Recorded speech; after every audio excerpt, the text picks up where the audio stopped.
తెలంగాణలో ప్రస్తుతం ఆర్టీసీ సమ్మె నడుస్తోంది. ఆ సమ్మె ఏ స్థాయికి వెళ్ళిపోయిందంటే వాళ్ళ ప్రాణాలు సైతం త్యాగం చేసే స్థాయికి వెళ్ళిపోయింది. నిన్న ఒక ఆర్టీసీ డ్రైవర్ పురుగుల మందు తాగారు. ఒక ఆర్టీసీ డ్రైవర్ పెట్రోల్ పోసుకొని నిప్పట్టించుకున్నారు. ఆయన చనిపోయారు. మరొకరి పరిస్థితి అయితే విషమంగా ఉంది. అయితే ఇంకా ప్రభుత్వం దిగి రావట్లేదా? అసలు వీళ్ళ డిమాండ్ల మీద మొత్తం దాదాపుగా 40కి పైగా డిమాండ్లంట. అందులో ప్రధానంగా ఒక 10 డిమాండ్ల వరకు అయితే అంగీకరించలేదు. మిగిలినన్నీ కూడా వాళ్ళు ఓకే చెప్పారు అనేది. అందులో ఇక్కడ ఆంధ్రప్రదేశ్‌లో ఎలాగైతే ఆర్టీసీని ప్రభుత్వంలో విలీనం చేశారో, అలాగే ఆ డిమాండ్ అక్కడ కూడా అడుగుతున్నారు. అలాగే పీఆర్సీ విషయం గాని, అలాగే ఎలక్ట్రిక్ బస్సులు ప్రైవేట్ వాళ్ళకి ఇవ్వద్దు, ఔట్‌సోర్సింగ్‌కి ఇవ్వద్దు. ఒకవేళ తెస్తే ప్రభుత్వమే నడపాలి. ఇలాంటి కొన్ని మేజర్ డిమాండ్లకైతే ప్రభుత్వం అంగీకరించట్లేదు. దీనికి కారణం ఏంటి? ఈ స్థాయికి ఈ పీక్ లెవెల్‌కి వెళ్ళిపోయింది సమ్మె ఒక రకంగా. అయినా ఇంకా ప్రభుత్వం ఎందుకు పూర్తి స్థాయిలో స్పందించట్లేదు? ఇదే అంశం మీద చర్చించే ప్రయత్నం చేద్దాం. సార్, నిజంగా అంటే ఒక ప్రాణం పోవడం అనేది మామూలు విషయం కాదు. ఆయన నిజంగా నిన్న చూసినప్పుడు లైవ్‌లో అందరూ అక్కడ ఉండగానే ఒక ప్రాణం అయితే బలైపోయిందని చెప్పాలి. ఆయన త్యాగం చేశారని అనుకోవాలేమో. కానీ అంటే ఈ పరిస్థితికి వచ్చింది సమ్మె అంటే ప్రభుత్వ నిర్లక్ష్యమేనా? ఒక చక్కటి వ్యవస్థని సర్వనాశనం చేశారనమాట. సర్వనాశనం. దశాబ్దాల యొక్క ప్రణాళిక ఆర్టీసీ అనేది. ఇది ఎవరు సంపాదించి తెచ్చిన ఆస్తి కాదు, ఉద్యోగులు కష్టపడి సంపాదించుకున్న ఆస్తి. ఇక్కడ ఇదివరకు మీకు గుర్తుంటే, నాకు ఐడియా లేదు మీ ఏరియాలో ఎట్లుందో కానీ, మాకైతే ఇక్కడ ప్రైవేట్ బస్సులు ఉంది. నేను విజయవాడలో, గుంటూరులో 10th క్లాసులు, ఇక్కడ గుంటూరు నేను 7th క్లాస్ నుంచి ఉన్నాను. ఈవెన్ గుడివాడలో అంతకుముందు 4th నుంచి 7 దాకా అక్కడ కూడా మా ప్రైవేట్ బస్సులే ఉండేవి. ఆర్టీసీ వాళ్ళ సిటీ బస్సులు అతి పరిమితం, ప్రైవేటు బస్సులే ఎక్కువగా ఉండేవి. నెంబరు, ఒక డ్రైవరు, క్లీనరు, కండక్టరు ఉండేవాళ్ళు. ఈ క్లీనర్ పని కేకలేస్తూ ఉంటారు, రండి రండి రండి, ఈ సెంటర్ ఆ సెంటర్ అని అడ్రస్ ఉండేవి. దారిలో ఏదన్నా మనం సరుకులు ఎక్కించుకుంటామన్నా ఎక్కించేవాళ్ళు, మధ్యలో దిగుతామంటే దిగేవాళ్ళు, రూపాయి తీసుకుని ఏదో పని మనకు కావాలంటే చేసేవాళ్ళు. అలాగే పిల్లలు కనుక ఎక్కువ మంది ఉన్నారంటే రూపాయి తగ్గించి డిస్కౌంట్ ఇచ్చి చేసేటటువంటి.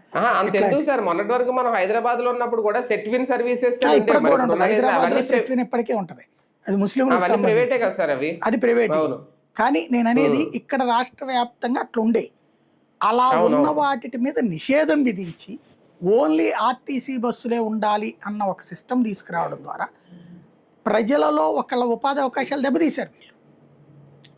ప్రభుత్వాలు తీసి ప్రజలందరినీ ఖచ్చితంగా బలవంతంగా ఆర్టీసీ వైపుకి తీసుకొచ్చారు. Very good. ప్రైవేట్తో పోల్చుకుంటే ప్రభుత్వ రంగం అయితే బెటరు, సేఫ్టీ ఉంటుంది, జాగ్రత్తలు తీసుకుంటారు. మనందరం కూడా క్రమంగా దానికే ప్రోత్సహించాం. అదేంటి ప్రైవేట్ వాళ్ళు ఎన్ని వందల జీవితాలు నాశనం అయిపోయినాయి. ఇప్పుడు ఆ యజమానులందరూ నాశనం అయినట్టే కదా, వాళ్ళందరి దగ్గర పనిచేస్తున్న వాళ్ళందరూ నాశనం అయినట్టే కదా, వాళ్ళకి అప్పు ఇచ్చే ఫైనాన్స్ కంపెనీలు నాశనం అయిపోయినట్టే కదా. ఇంత పెద్ద వ్యవస్థను చిన్నాభిన్నం చేశారని అనలేదు మనం. ఇదేదో మంచిదే కదా కానీ అనుకున్నాం మనం. సీన్ కట్ చేస్తే ఇప్పుడు అలాగా అప్పటి నుంచి ఆర్టీసీ రూపాయి లాభం చేకూర్చుకుంటుంది. ఆ లాభంతో స్థలాలు కొనుక్కుంటుంది. ఆ స్థలాల రేట్లు పెరిగి ఆర్టీసీ ఇవాళ అపర కోటీశ్వర సంస్థ.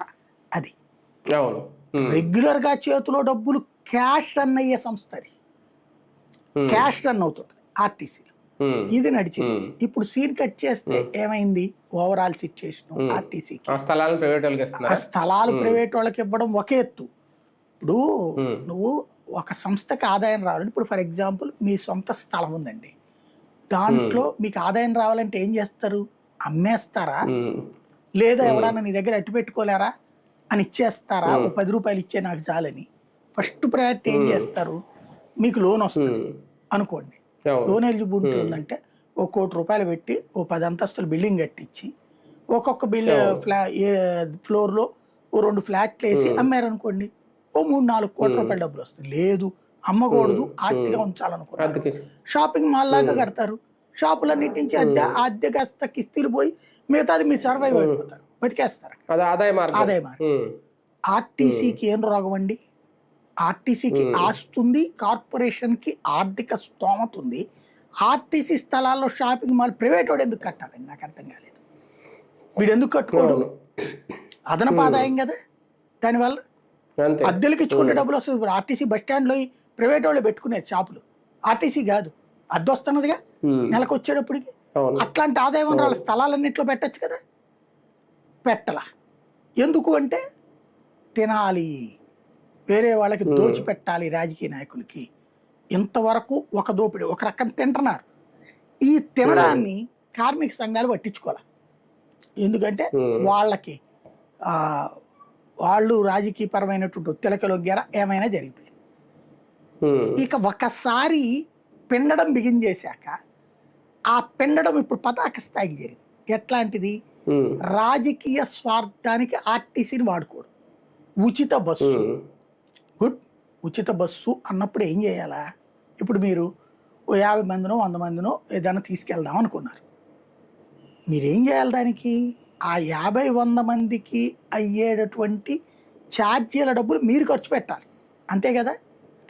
లేదు, ఇప్పుడు మనం ఈ ఆటోలు లేకపోతే వీటిట్లో ఓలాలు వీటిట్లో వస్తాయి కదా, వాటికి ఏం చేస్తారు? దగ్గరలో ఉంటే టికెట్ అంటే ఇంత రేటు, లేదు లాంగ్ అయితే కనుక అవుట్ సైడ్ అయితే ఏం చేస్తారు? కిలోమీటర్కి 10 రూపాయల, 11, 15, 10 రూపాయలు అయితే ఈ వెహికల్, 11 అయితే ఈ వెహికల్, 15 రూపాయలు అయితే ఈ వెహికల్ అని వస్తాయి. అట్లాగా ఆర్టీసీకి రేటు ఫిక్స్ చేసి ఇంత రేటు వాళ్ళకి అవుతుంది కాబట్టి ఆ అమౌంట్ని మేము పే చేస్తామని ప్రభుత్వం ముందుకు రావాలి.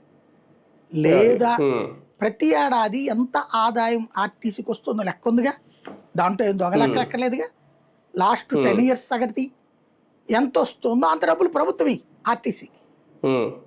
నేను ఆర్టీసీ ఉచితమన్న తర్వాత ఇప్పటికీ అనేక సార్లు ప్రస్తావించా, డబ్బులు కడుతున్నదా ప్రభుత్వం అన్నటువంటి.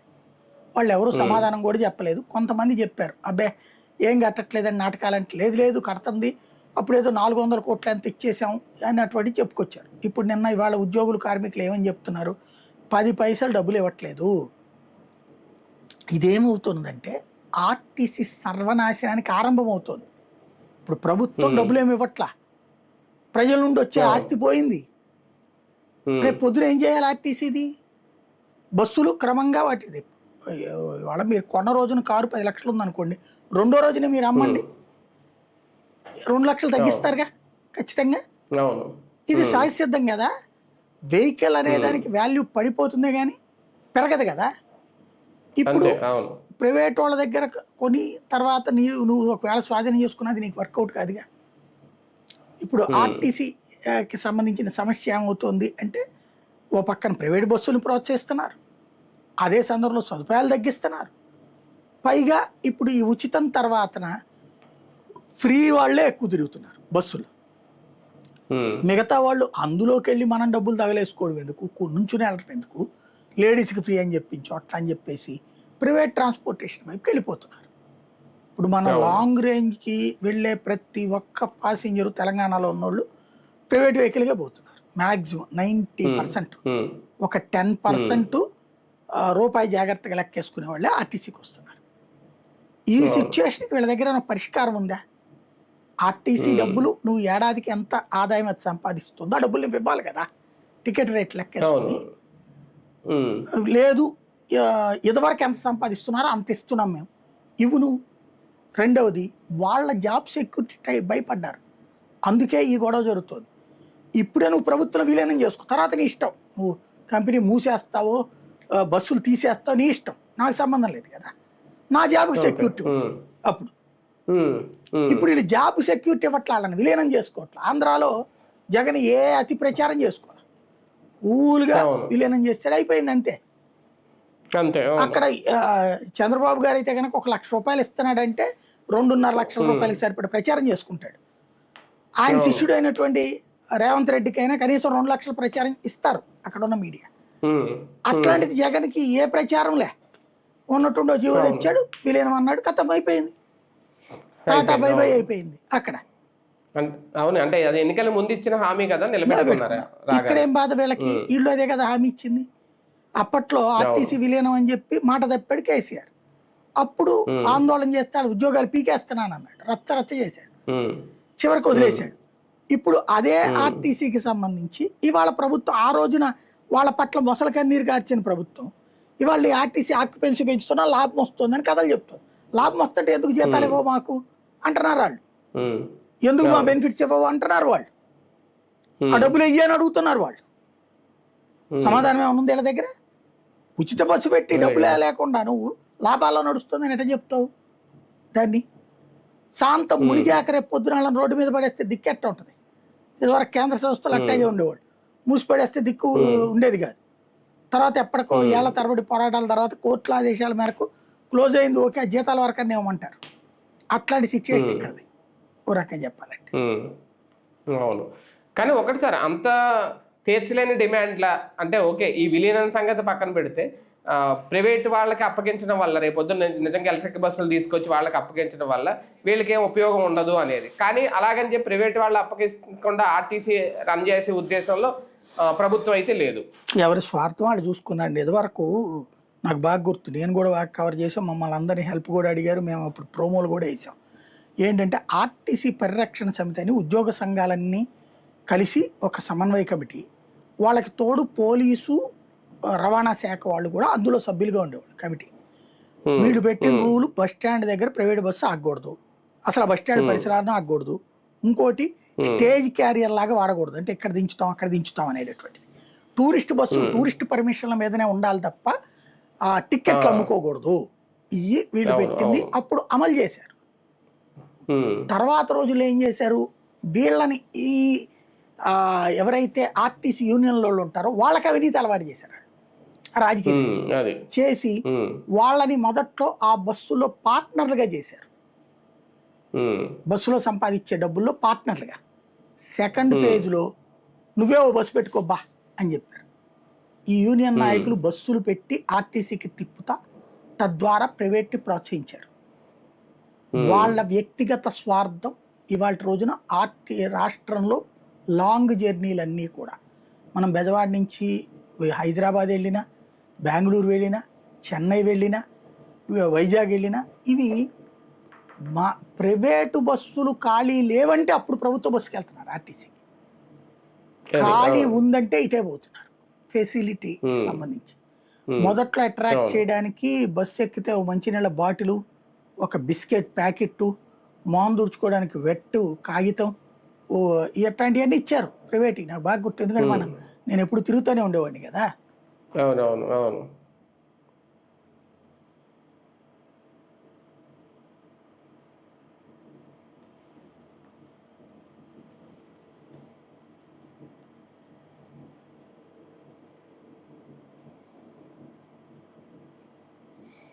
అలాగే ఎప్పుడైతే వదిలేసినప్పుడు వీళ్ళు చూస్తా ఊరుకున్నారో, ఇప్పుడు ఇంకొక ఫేజ్ వచ్చేసి కొత్త ఫేజ్ వచ్చేసి, ఈ కొత్త ఫేజ్లో ఏంటయ్యా అంటే ఎలక్ట్రిక్ బస్సులు. అసలు వీళ్ళకి సంబంధమే లేదు.